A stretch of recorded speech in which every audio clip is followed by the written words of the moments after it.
दशम स्कंद गोपलीला एकादश अध्याय श्री शुकवचन। ए शुकवचन शुणी राय हरिचरण करि ध्याये मन आनंदे नुपवर मुनि की कहती उत्तर हेमंत भागवत वाणी शुकवचन राजा शुणी बोइले मधुर वचन मोर जीवन आज धन्य भमुनि कुबेर कुमरे वृक्ष होइले गोपपुरे कि दोष कले नारदंकु साप पाइले केउ पापु ताहांक देहे नाही दोष विशेष गोविंदर दास केते अनीति आचरिले निर्गुण मुनि की चालिले तेणु होइले वृक्ष दुई गोप नगरे बेनी भाई से कथा कह मुनिवर निर्मल हेउ मो शरीर मुनि कहती ताहा शुणी हरिचरित मने गुणी नरक निवारण कथा कहती मुनि सुध चेता नल कुबेर मणिग्रीव तपे तोषिले सदाशिव प्रसन्न होई उमाधव बोइले वर नियोजव शुणी सानंद बेनी भाई कहती सिरे कर देई अन्य संपदे कार्य नाही शुणिबा त्रैलोक्य गोसाई सतेक यक्ष अपसरी आम्हे रमिबु पाई करी अस्तु कहिले शूल पाणी दैव मिलाइलाणी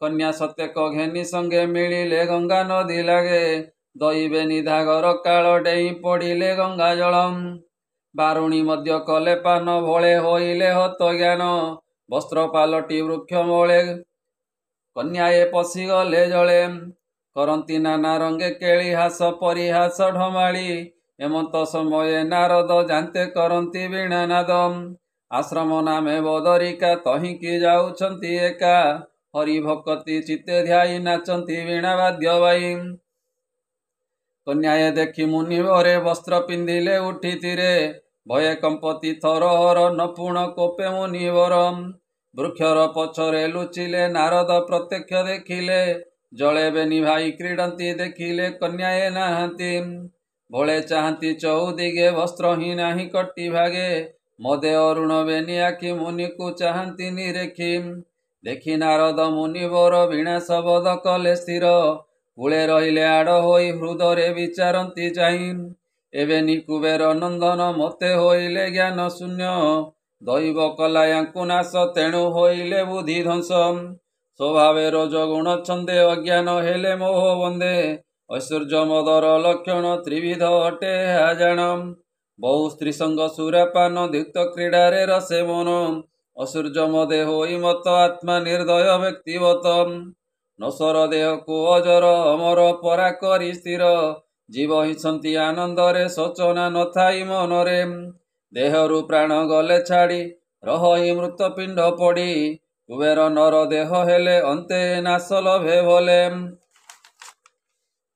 ए कृमि विष्टा भस्म नाम बहोई एथे नाम भ्रम तेबे हे दिव्य देह पाई न बुझी अन्य को हिंसई ए देह अटई काहार माता पिता बा बंधुकर अथवा बल अछि जार ताहार एथे अधिकार निजर नुहे एही देह बुझिबा अटई संदेह जन्मीय व्यक्त वस्तुरु ही कोप हुअंती पूर्ण तई ऐश्वर्य बल मन जार दारिद्र्य तार प्रतिकार दरिद्र पणे दुख पाई आत्मा को जगते देखई सममण ही दुख सुखे से प्राणी नारायण रखे कंटा न बहे तार पादे सुखे वंचय प्रमादे दुष्ट न जाने परमार्थ जंतु मारणे समरथ जाहार देहे क्षत होई से जाने दुख सुख दुई एते विचारी मुनिवर चंचल मन करी स्थिर कहती दया भाव चित्ते नाश हे जीवे ही मते एबे तो ही बेनी भाई भोल होइले सुरा खाई देह को न जानती भोले वृक्ष होइबे एक तुले कोपे कहिले मुनिवर शुण हे कुबेर कुमर अर्जुन वृक्ष रूप होई गोपे जन्मीब देह वही सते बरस वेद मते कृष्ण भेटिब साप अंते भक्ति हेब कृष्ण पादे सापु तरिब प्रमादे हेमंत कही मुनि गले से दिनु वृक्ष ए होइले शुण राजन हरिवाणी रोल टाणिले चक्रपाणी वृक्ष धइले बेनी हस्त मने चिंतती गोपीनाथ नारद वचने मोहर करिबी उचित व्यवहार दास वत्सल ब्रह्म राशि वृक्षक मध्य गले पशि रोल लागिला बेनी वृक्षे गोविंद टाणिले प्रत्यक्षे उपुड़ी गला बेनी मूल पड़ी कंपई पत्र डाल ଶବଦ ମେଘ ଗଡ଼ଗଡ଼ି ପଡ଼ିଲେ କଷ୍ଟ ଦେହେ ମାଡ଼ି। ଏ ଶବଦ ମେଘ ଗଡ଼ଗଡ଼ି ପଡ଼ିଲେ କୃଷ୍ଣ ଦେହେ ମାଡ଼ି। ଦେହେ ଲାଗନ୍ତେ ଭାବଗ୍ରାହୀ ବାହାର ହେଲେ ବେନି ଭାଇ। ରୂପେ କି ଦେବା ପଟାନ୍ତର କି ଅବା ଶଶୀ ଦିବା କର। କୃଷ୍ଣକୁ ଦେଖିବେନି ଭାଇ ଚରଣେ ଶିର ଦେଲେ ନେଇ। କର ନିବେଶୀ କୃଷ୍ଣ ପାଦେ କହନ୍ତି ଶୋକ ଗଦ ଗଦେ। କୃଷ୍ଣ ପରମାନନ୍ଦ ହରି ପରମ ପୁରୁଷ ମୁରାରୀ। ଲୀଳାରେ ହରୁ ବିଶ୍ୱମାୟା ଭକ୍ତ ଲୋକଙ୍କୁ କରୁ ଦୟା। ତୋହର ରୂପ ଗୁଣ ଯେତେ ଆମ୍ଭେ ଯେ ବର୍ଣ୍ଣିବୁ କେମତେ। ପୃଥିବୀ ଆଦି ପଞ୍ଚତତ୍ତ୍ୱ ନବ ଇନ୍ଦ୍ରିୟ ପଞ୍ଚଭୂତ। କାଳ ସ୍ୱଭାବେ ଜନ୍ମ ମୃତ୍ୟୁ ଜୀବ ପରମ ଆତ୍ମା ହେତୁ। ବକତ ଜନ ନିସ୍ତାରଣେ ଶରୀର ବହୁତୁ କାରଣେ। ନାମ ତ ପରମ ମଙ୍ଗଳ ତ୍ରାହି କରିବୁ ଆଦି ମୂଳ। ଅଷ୍ଟାଙ୍ଗ ଯୋଗ ଧ୍ୟାନ ଘେନି ତୋତେ ଚିନ୍ତନ୍ତି ବ୍ରହ୍ମଜ୍ଞାନୀ। ନାରଦ ଭେଟିବାର ଫଳେ ତୋତେ ଦେଖିଲୁ ଚର୍ମ ଡୋଳେ। ଚକ୍ଷୁ ଶ୍ରବଣ ମନ ସ୍ଥିରେ ବେଦ ବଚନେ ସୃଷ୍ଟି କରେ। ତୋହର ପାଦେ ଧ୍ୟାନ ହେଉ ତୋ ନାମ ଧରି ଦିନ ଯାଉ। ଅନେକ ଜନ୍ମେ ତପ କରି ତୋତେ ଦେଖିଲୁ ଦଇତାରି। ତୋର ସେବକ ମିତ୍ର ପଣେ ଖଟିବୁ ତୋହର ଚରଣେ। ହେମନ୍ତେ ବେନି କର ଯୋଡ଼ି ଆଜ୍ଞା ମାଗିଲେ ପାଦେ ପଡ଼ି। ହସି କହନ୍ତି ଭାବଗ୍ରାହୀ ସାଧୁଙ୍କ ସଙ୍ଗ ଫଳ ଏଇ। ନାରଦ ଭେଟିବାର ଫଳୁ ହେଳେ ତରିଲେ ଭବ ଜଳୁ।